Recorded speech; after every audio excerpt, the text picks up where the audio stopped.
Hi guys, and welcome back to the channel. So I have literally just come home from work, or come home from doing a whole load of stuff, and I thought, I'm just gonna make the video. One of the problems about me sort of making the videos is because of lighting, the fact that I'm just coming home from work, all these kind of things. But I just was so excited by today's lessons that I had to come home and tell you. Alright, so I just wanted to put this little video on just as a way to, when things don't go to plan, basically. And the reason I'm saying this is because we're often tempted, especially when like an observed lesson or when we're a student, we're tempted to just keep going down the planned route. You've got your success criteria, you've got your learning intention, and you know exactly how you're going to introduce the lesson, how you're going to go through the main body of the lesson, and what you're going to do for a plenary. But today is about when things change and it's better just to go with it. I was very fortunate.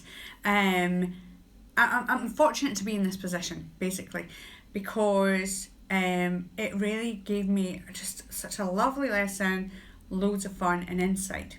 So I'll tell you what happened. I had a numeracy lesson planned, okay? In my timetable, on the visual timetable, we had a numeracy lesson planned. Now, what happened was I knew that we're doing some Scots poems, and I thought, right, we need to figure out who's going to be doing the Scots poem for tomorrow. Management need to know, so we need to figure out who's going to be doing it. And I thought, right, so we'll start off with that, and we'll get the Scots poems, the auditions done, and then we can choose. And in my mind, I thought, that's fine, I'll choose the ones that I think I've performed the best, and that'll be fine. But as I was going through the process, a couple of the kids were like, oh, will we get to choose who we like the best, or do we write it down on a piece of paper who we think we want to have as we want to vote. And because there was more than one person that's going to be performing, I thought, I think there's a lesson in here that we can do, and something that's really interactive on the spot, and actually it grew organically from the children.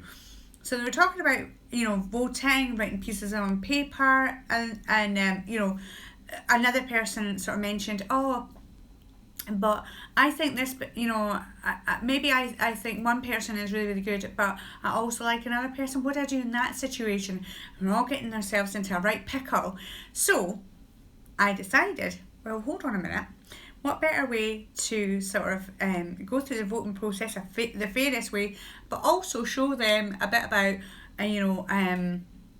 our identity, knowing that by voting, how we get members of parliament, how we get certain bills passed through, talking about proportional representation. So I decided that was the voting system that I was going to use. I was going to use proportional representation because I absolutely think it's the fairest way. So I explained to them a little bit about what we were going to do. I wrote down on the board all the different names, and I said, look, this is how we go. There's, say 14 people that have auditions. So we're going to go from 14 to 1. Who you think was the best to all the way down. Now, I didn't explain to them about you don't have to vote for people or whatever it is, because, we're a class, we're a team, we're trying to get that, that sense of camaraderie continuing to go. So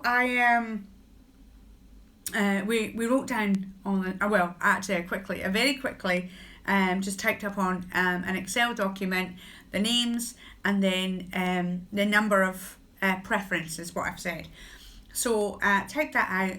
I got a little slip for each of the kids, really quickly just cut that up, and it literally took minutes, really, really quickly. By the time that they'd all got organised back into their seats, we had the pieces of paper.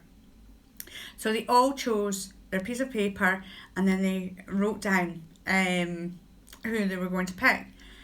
Here's my next brainwave. It was just brilliant. It just, you know when things just happen and you know that they're just meant to be.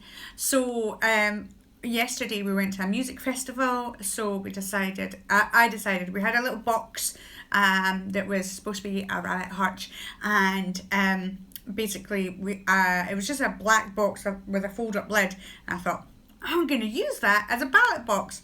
So there I was, cutting out a little hole into the box, and honestly, I've just got the cutest photos of them like posting their ballot papers into the box.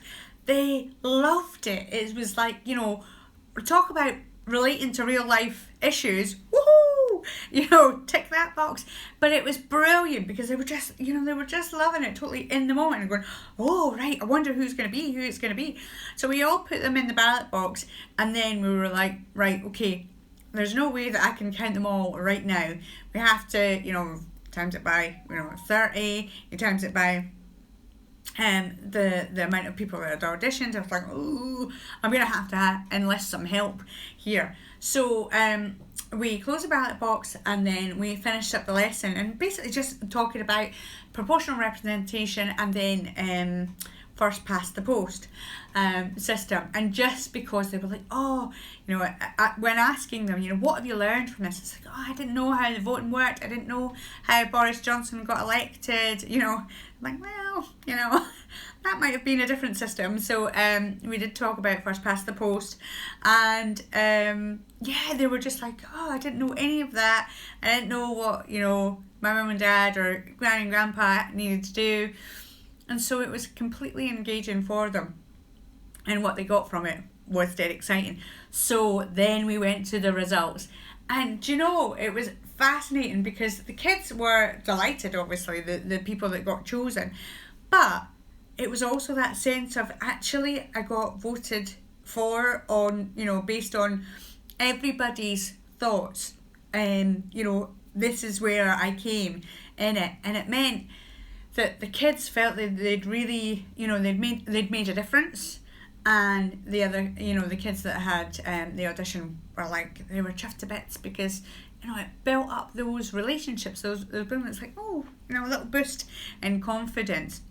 But that is just, I could have just gone, right, okay, well, hands up, who thinks, and we could have gone through that, and I've done it before, but simply by the questions that were asked from the pupils, I thought, we've got a real opportunity. Let's just go with it. And what they've got out of it, what I've got out of it is, really, I just think it was just so much fun, and I'm literally buzzing from it because, I don't know, it's infectious, isn't it? So yeah, it's just so that sometimes things don't go right or go the way that you thought they were going to be, but they end up to be much, much better. And if I had ploughed on with the numeracy lesson, yes, we would have got a lot done, but actually this I felt was much more valuable and timely for them. So yeah, that was just today's lesson, and just a couple of ideas as to what happens when it all goes wrong, but in a really, really simple way of connecting that real life stuff to what's going on in the classroom. And the kids, well, they loved it. Let me know if you try it out or something like that, and decide that we'll do. Yours will be more planned than mine was, but something a bit more spontaneous. Or if you develop something completely organic from something the kids have said, we're really, really lucky to be able to do that as teachers. We're covering the curriculum, but if there's interest there, that's part of what you're supposed to do as a teacher. That's part of your job, to really investigate those interests. And a lot of the time we sort of feel that we should just stick to the rules of sticking to the plan, but when you don't, who knows what happens. Anyway guys, I hope you enjoyed this video, and don't forget to be the best you can be. Love you.